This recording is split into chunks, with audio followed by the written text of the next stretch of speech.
Salut les potos, on se retrouve pour la revue de l'épisode 6 de Chainsaw Man. C'est parti. Alors on se retrouve à l'étage 8 où nos héros étaient bloqués dernièrement et on constate en fait que quoi qu'ils font, ils n'arrivent pas à sortir de l'étage. Peu importe les différentes manœuvres qu'ils font, qu'ils montent ou qu'ils descendent, qu'ils ouvrent les portes, qu'ils ouvrent les fenêtres, peu importe qu'est-ce qu'ils font, ils se retrouvent toujours au même endroit, c'est-à-dire à l'étage 8. Donc on comprend que clairement, ça c'est l'œuvre d'un démon, duquel on ne le sait pas encore, mais une chose est sûre, c'est que nos héros sont piégés au moment où on parle. Premier point intéressant de cet épisode, c'est qu'en fait, il est vraiment axé sur la peur. On comprendra plus tard pourquoi, mais vu que cet épisode est axé sur la peur, il fait tout son possible pour nous refléter les différentes formes de peur, les différentes choses qu'on peut faire sous l'emprise d'une certaine peur. On peut le voir aux expressions faciales des personnages, on peut le voir aux décisions qu'ils auront à prendre, on pourra le voir par rapport à leur comportement plus tard dans l'épisode. Et clairement, je trouve que ça c'est vraiment magnifique de pouvoir nous montrer plusieurs facettes de la peur alors que c'est le sujet principal de cet épisode. Du coup, finalement, nos héros se posent dans une chambre tranquille et essayent un peu d'analyser la situation et de voir un peu comment ils peuvent s'en sortir. Et déjà, tu as les deux bleuets qui paniquent pour un rien. Pas pour un rien, mais en tout cas, ils sont en train vraiment de paniquer et c'est à la limite chiant. Aki fait donc la remarque que si c'est que c'est l'œuvre d'un démon, alors clairement, il y a encore un démon qui est en vie et qu'ils ont affaire à un démon qui essaie de les capturer en fait. Là, tu as Kobeni qui a encore une crise de panique, ce ne sera pas la première du tout. Et il nous raconte son histoire, qui j'avoue est quand même triste hein, quand on y pense. En gros, elle a dû être celle qui doit aller travailler pour amener l'argent parce que son frère doit aller à la fac. Donc du coup, c'est son frère qui a été privilégié par rapport à elle pour aller à la fac. Et du coup, elle avait soit le choix entre devenir un Devil Hunter ou une escorte en fait. Triste de voir à quel point elle a dû avoir à faire un choix aussitôt dans sa vie. Et quel choix en plus. Soit tu vends ton corps, soit tu t'exposes au démon et tu risques de mourir à tout moment en fait. Alors je pense que techniquement n'importe qui aurait pris la première option, mais en plus elle a quand même sa dignité, du coup elle a quand même décidé de mettre sa vie en danger pour pouvoir protéger les uns et les autres. Il y a cette scène là aussi pendant qu'elle pleure par rapport à son rêve après avoir exposé un peu sa situation et qui dit qu'elle veut aller au collège, mais t'as Power qui se met à se taper des barres de rire mais incroyable, c'est juste tellement drôle ce personnage. En fait, elle a aucune émotion. Elle s'en fout de tout. Mais de toute façon, elle l'avait déjà dit. Elle sait pas c'est quoi les émotions et tout. Elle s'en fout de tout. Puis là, t'as la meuf qui raconte une histoire aussi touchante. Limite, t'as pitié pour elle. Tout le monde a pitié pour elle. Et là, elle se met à rire et tout. Et du coup, t'as Emelo qui essaie de calmer Kobeni, elle s'appelle, ouais, la meuf. Et il explique justement que les démons se nourrissent de la peur des humains. Alors moi, je pensais même que c'était spécifique aux démons auxquels ils ont affaire, mais apparemment, c'est tous les démons qui se nourrissent de la peur des êtres humains en gros. Taki qui dans tout ce grabuge, Taki qui fait la remarque que le temps s'est arrêté. Ça veut dire que non seulement ils sont piégés dans l'espace, mais ils sont aussi piégés dans le temps. Quel est ce démon là qui a autant de pouvoir? Bref, une fois piégés alors, t'as tout le monde qui est un peu anxieux parce que non seulement maintenant ils sont piégés, mais ils ne pourront même pas avoir de l'aide parce qu'ils sont littéralement coupés du monde limite. Ils sont coupés du monde et du cours normal de l'histoire, faut le rappeler. Au milieu de tout ça, t'as Denji, lui, qui est totalement relax, qui sent pas un peu l'esthétique de tout ce qui se passe et qui lui veut piquer un somme. En mode, ouais, tranquille, de toute façon, il n'y a rien à faire. Ce qui est intéressant sur le personnage, c'est que son insouciance là, cette insouciance là que Denji a, est en fait une source de courage. Regardons un peu. Le fait qu'il s'en fout de tout lui permet de foncer dans toutes les situations tête baissée et d'aborder différentes situations d'une manière différente des autres. Autres qui, eux, se soucient de tous, autres qui ont conscience du danger auquel ils font face. Et cette conscience-là que les autres ont fait que eux ils ont peur, alors que Denji, lui, en fait, vu qu'il s'en fout de tout, il est tranquille, il a le courage, puis il peut faire face à n'importe quelle situation, peu importe ce qu'il arrive. Plus tard, t'as Himeno qui vient réveiller Denji, qui lui fait un compte rendu comme quoi t'as Aki qui est allé faire la patrouille et que t'as aussi Harry et Kobeni qui eux sont quand même complètement pas sautes parce qu'ils paniquaient trop et donc du coup ils sont inopérationnels parce que la peur a pris le dessus sur le jugement et elle lui parle de Power. Il y a Power qui dit qu'elle veut remporter le prix Nobel juste pour pouvoir désormais assouvir sa domination sur les humains. Bref, on connaît Power, on sait que elle est archi drôle et que c'est pas prêt de changer. Et donc, du coup, t'as Denji qui lui dit, oh non, t'inquiète pas. Elle est comme ça d'habitude. Elle fait, ah ok, tant mieux, je pensais qu'elle délirait déjà. Et non, ma chère Himeno, c'est comme ça Power est et c'est comme ça qu'on l'adore. Et là, du coup, t'as une séquence où on nous montre un peu l'histoire entre Himeno et Aki, de leur premier jour en tant que partenaire. Puis on voit aussi que c'est Himeno qui a appris à Aki à fumer. Et aussi, avec le temps, Himeno et Aki ont tissé un certain lien entre eux. Parce que la preuve, quand on a vu qu'il y avait une veuve d'un des anciens partenaires de Himeno qui l'avait giflé, parce qu'on s'entend que oui, ben, vu que tu ne peux pas te défouler sur le démon qui a tué ton mari, ben, la logique veut que tu ailles te défouler sur son partenaire qui lui a survécu. Donc du coup, Himeno dit que c'est à son habitude de recevoir des coups de pression comme ça des membres des familles, des partenaires qu'elle avait avant et qui ne sont plus. Et Aki décide d'aller lui coller du chewing-gum sur la dame en question. C'était un peu son moyen à lui de porter justice un peu à Himeno et de la défendre. On nous montre quelques petites images des deux qui passent du temps ensemble et qui vivent leur vie de partenaires. Et là, on voit aussi la scène où Himeno a justement appris à Aki à fumer. Et en gros, c'était juste une petite cigarette et il lui a dit ce sera la seule fois que je fumerai. Puis maintenant, voilà, c'est devenu un grand fumeur professionnel.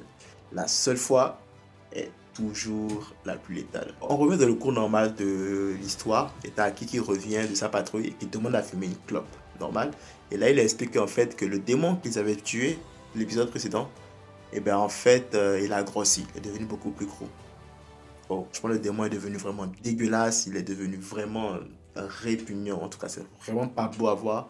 Mais c'est ce démon-là, en fait, qui leur cause des soucis. Donc, Denji et Power et Himeno, Denji, Power, Himeno et Aki vont alors à la rencontre du démon. Et t'as le démon qui leur fait comprendre qu'en fait, lui, il veut Denji. Il a pour mission de tuer Denji. Donc, de lui donner Denji et qu'il les laissera partir. Denji qui dit, mais qu'est-ce qui nous garantit que tu vas justement nous faire partir? Est-ce qu'il nous garantit que c'est pas un faux coup, que même si je meurs, tu les butes aussi? Là, t'as Himeno qui fait comprendre à Denji que quand un démon fait un contrat, il le respecte, quoi qu'il arrive.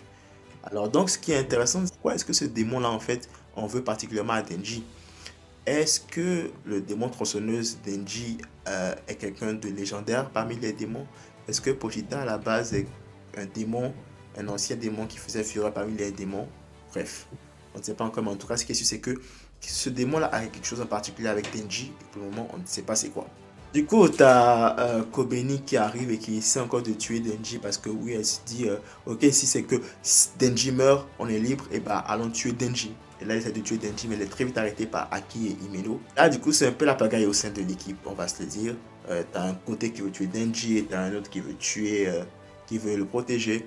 Et t'as Aki qui dit que clairement, non, que le fait de tuer Denji va bénéficier au démon. Donc, je ne tue pas Denji. On est toujours dans cette optique de Aki là, comme quoi c'est impossible de faire ami avec les démons. Et clairement, il ne tuera pas un humain pour faire plaisir à un démon. Ça, c'est pas dans ses principes, donc jamais il le fera. Un coup de la part d'Aki, on commence par sentir qu'il y a un certain mini attachement entre lui et Denji. Donc ça, c'est le début d'une grande amitié, je pense là.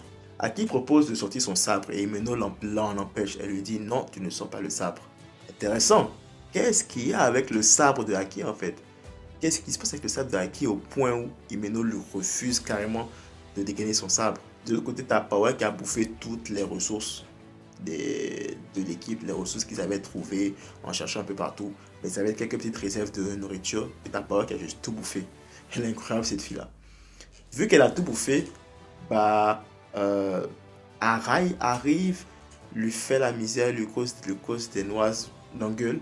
Puis tu as l'autre Kobeni encore qui arrive. Plus l'épisode avance, plus elle m'indispose. Je ne sais pas comment l'expliquer, mais de par ses cris, de par ses crises de panique, de par ses actions, elle m'indispose en fait. Bref, elle va essayer de tuer Power.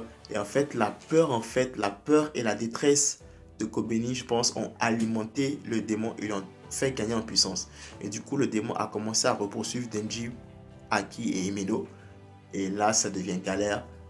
Et du coup, le démon fait changer l'espace en gros. Il inverse un peu la disposition du couloir. En tout cas, le couloir est renversé. Aki qui dit, ok, vas-y, bon, je sors mon épée, pas le choix, je sors mon épée, j'ai pas le choix.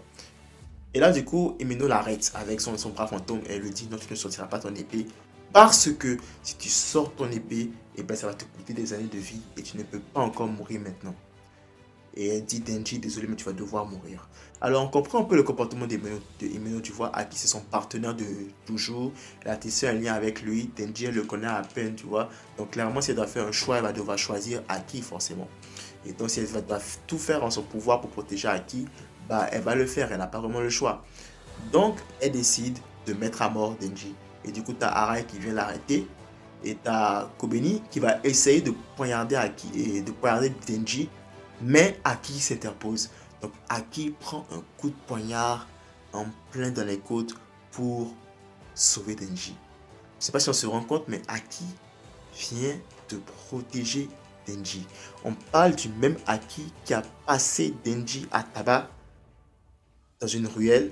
On parle du même Aki qui s'est fait exploser les bijoux de famille par Denji. C'est ce même Aki là qui vient de se sacrifier pour protéger Denji. Et ce qu'il donne comme argument, il dit qu'en fait, Denji et moi, on partage le même but.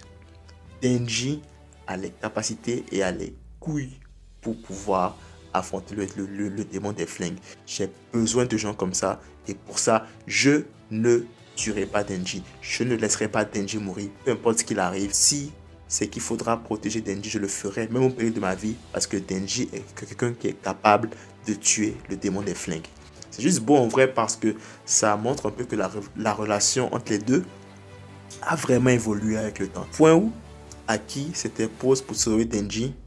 Franchement, ça veut dire qu'il y a un grand respect. Peut-être pas de l'affection, de l'amour entre les deux, mais il y a un profond respect qui s'est tissé entre Denji et Aki. Donc, tu as Denji qui panique et qui dit « Ok, Power, essaie de le sauver, essaie de le sauver. » Power qui fait comprendre qu'en fait, elle ne sait pas trop contrôler les globules rouges des autres, à part les siens. Mais qu'elle va quand même essayer parce que sinon, bah, elle n'aura plus de chez et donc, pas le choix, elle doit quand même sauver Aki. Ça aussi, c'est beau, ça veut dire que quoi qu'il en soit, en fait, veut pas, même si elle nous fait comprendre que c'est dans son intérêt, bah, elle va quand même essayer de sauver Aki. Ça montre que Denji et Power ont quand même tissé un certain lien d'affection avec Aki. Et ça, c'est vraiment beau. T'as encore Kobeni pour la énième fois qui fait une crise de panique, qui pointe Denji et qui lui dit « Ouais, tout ça ne serait pas arrivé si tu t'étais fait bouffer facilement. » Il lui dit « Ouais, en fait, t'as raison. T'as raison, ce serait pas arrivé si je m'étais fait bouffer facilement. Alors, je vais me faire bouffer. Mais je ne me ferai pas bouffer aussi facilement. Je vais combattre et je vais donner tout ce que j'ai. » Et il dit à Himeno en même temps « Écoute Himeno, lorsque je reviendrai, j'aurai droit à mon bisou. » Parce que clairement, Denji s'en va. Il s'en va pas mourir en fait, Denji. Il s'en va pour regarder le démon. Denji explique qu'il ne sait pas pourquoi, mais le démon a peur de cette tronçonneuse. Et que même si ça lui fait un mal, le chien, ça va l'aider à vaincre le démon. Parce qu'on ne sait pas pourquoi, mais il y a une certaine crainte de ce démon envers cette tronçonneuse. Denji lui dit, ok, ce que je vais faire, c'est que je vais le trancher jusqu'à ce qu'il se tue lui-même. On précise aussi qu'en fait, on ne sait toujours pas. On ne sait toujours pas où est le cœur du démon. On ne sait toujours pas si, en fait, son cœur est à l'étage, à un autre étage de l'immeuble. Si son cœur est tout l'immeuble, si son cœur est ailleurs, on ne sait pas. Et si son cœur est ailleurs, ils sont tous fermés. Ils sont tous isolés du reste du monde. La preuve même qu'on de Aki n'a pas pu arriver. Vraiment là, en fait, Denji s'en va pour essayer de tailler le monstre, pour essayer de sauver ses camarades au péril de sa vie. Et l'épisode se termine sur un Denji qui fait le grand saut et qui s'en va dans les entrailles profondes du démon pour le combattre. Ouais, c'était... En vrai, cet épisode était vraiment bien. D'habitude, j'ai du plaisir à regarder Chainsaw Man, mais pour cet épisode-là, personnellement, j'ai pris pied en fait. J'ai pris pied parce que c'était juste un très très beau épisode. Autant plus tôt, on avait eu Bleach avec les animations et tout qui était fantastique. Mais là, cet épisode, en fait, lui aussi était génial en sa manière. T'as pas eu beaucoup d'action, rien du tout. Mais l'histoire, comment est-ce qu'ils nous ont démontré l'effet de la peur sur les gens.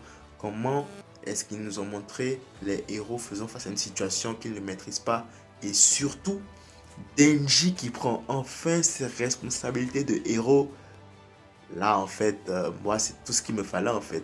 Vous savez, si vous regardez mes revues, vous avez compris que moi, j'avais un petit problème avec Denji, qui était un peu plus concentré sur le charnel que sur autre chose. Et bien là, pour une fois, même si après, il te demandera un bisou, mais pour une fois, il va se transcender en héros et il va tout faire pour sauver ses amis plutôt qu'essayer de toucher des boobs ou quoi que ce soit.